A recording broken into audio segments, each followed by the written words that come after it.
Good morning. Well, I'm standing here once again outside the city wall, and the traffic is moving around us.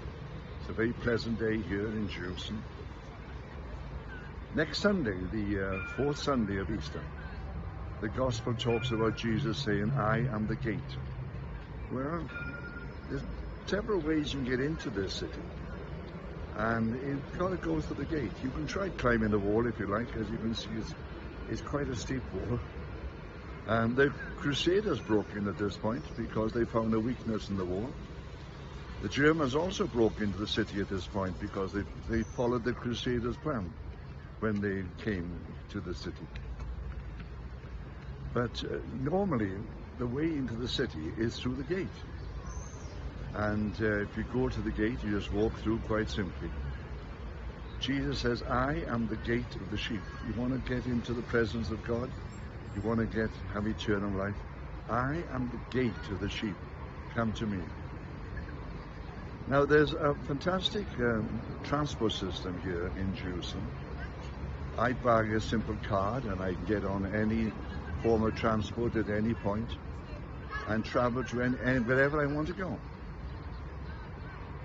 The card's been paid for, and I get on the bus or I get on the train. But sometimes people try to get on the train and get on the bus without having bought a card, and the inspectors will get on and they'll catch you on the train, and they'll fine you. You get quite a hefty fine for riding the transport without a ticket. And they will actually ask you to leave the train because you're not holding a ticket. Now Jesus says, "I've paid the price. I've paid the price in order this gate to be opened. I went to the cross to pay the price. And it's up to you to use the gate, to come, because this is where it's all been paid for. You try to get in some other way, well, you can try scaling the walls if you like. You can try battering your way through the gate, but you won't be able to get through it. Jesus is the way, the truth, and the life. And we come to him and we accept him. And we accept his payment for the gate. We accept the fact he will give us our pass in order to get in and to be the people he wants us to be.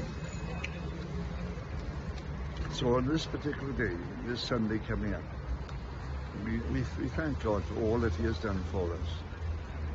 And we may wonder, we've just been in a Bible study today in Christchurch here, talking about taking on the whole nature of God.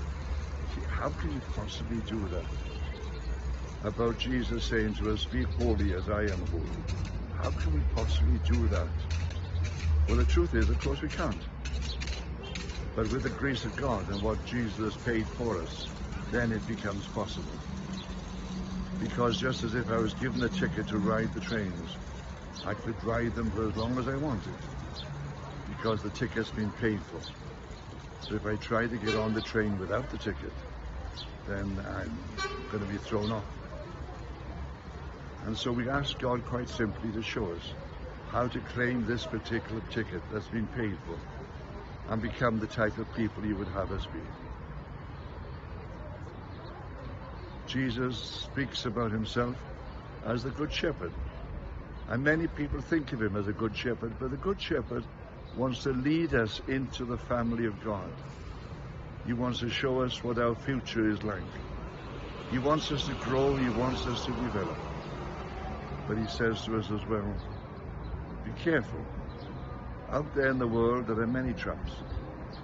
There are many ways that you can get damaged. I remember one time I was living in a place called Bettus in Newport, and there were many fields outside the rectory.